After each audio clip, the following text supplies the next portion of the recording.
Contestant number 3 is also a funny young comedian. Please put your hands together for Charles Pang, ladies and gentlemen. Charles Pang.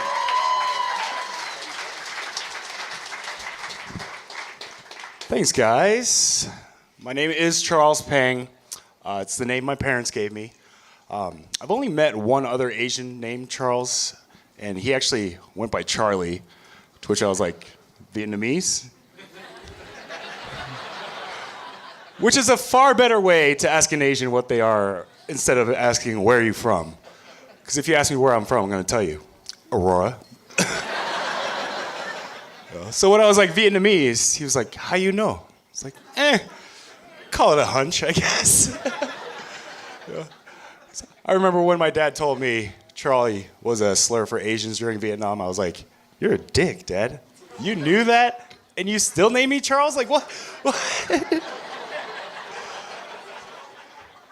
And you told me after my field trip to the VFW. Like, where's the parenting? You know, where? So I get real jealous when I meet Asians who get to pick their American name, you know, because if I had a choice, you know, I probably would have picked something like Peter, you know, so I could have been Peter Pang.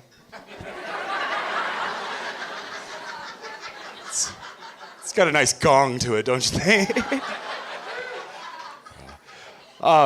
I did have a friend in high school. His name was Jim Kim. He didn't get to pick that name. We just kind of gave it to him. In middle school, he went by his Korean name, which was Chin. And then we all had to wear these PE shirts that had our first name, last initial printed on it. You know, so mine said Charles P. Yeah, but his just said Chin K. You know, it's like... I was like, how did this product get to the consumer without any red flags? Like, it's mind-boggling. So when he went and got a new shirt, he came back, and all they wrote on the front was Jim, G-Y-M. So he was Jim Kim ever since.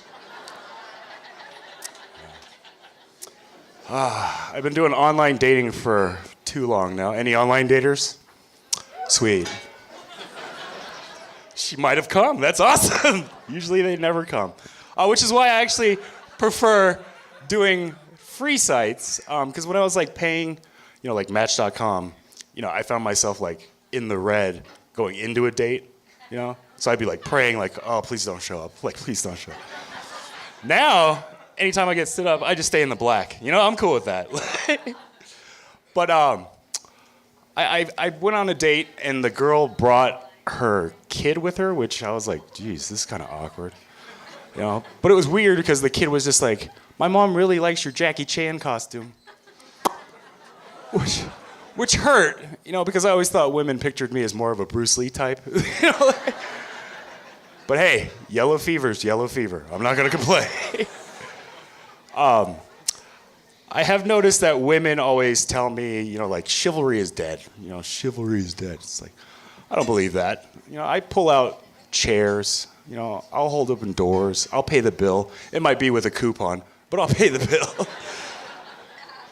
You know, I'll even sleep on the side of the bed closest to the street because I live in Aurora and drive-bys are real. You know? But I live in a better part of Aurora, you know, so she'll probably never get to fully appreciate that gesture, which kind of sucks. Which, by the way, if you're ever coming to visit Aurora, you know, I suggest you wear earth colors. You know, like earth tones are very nice. You'll be fine. But here's the thing. I went on a date, and we came upon a revolving door, which I've read a lot of dating books, and I've never heard, like, what you're supposed to do in this situation. Like, what's the chivalrous thing to do, right? It's like, do I go first, and she follows behind me? You know, do I let her go first, and I, like, push it for her? Like, what do you do? What's the chivalrous thing to do? You know, so when I got in, she like freaked me out because she jumped in the same stall with me, you know, and I nearly decapitated her, you know, which would have been a terrible first date story, you know. And the most awkward part is when we went around, she got out, but then I had to go around again, you know, like, it's like, Jesus. And I'm not gonna lie, I took off. Which I know isn't the chivalrous thing to do. The point I'm trying to make is, if chivalry is dead, the revolving door killed it. So, that's my time, guys. Thank you very much. Enjoy the rest of the show.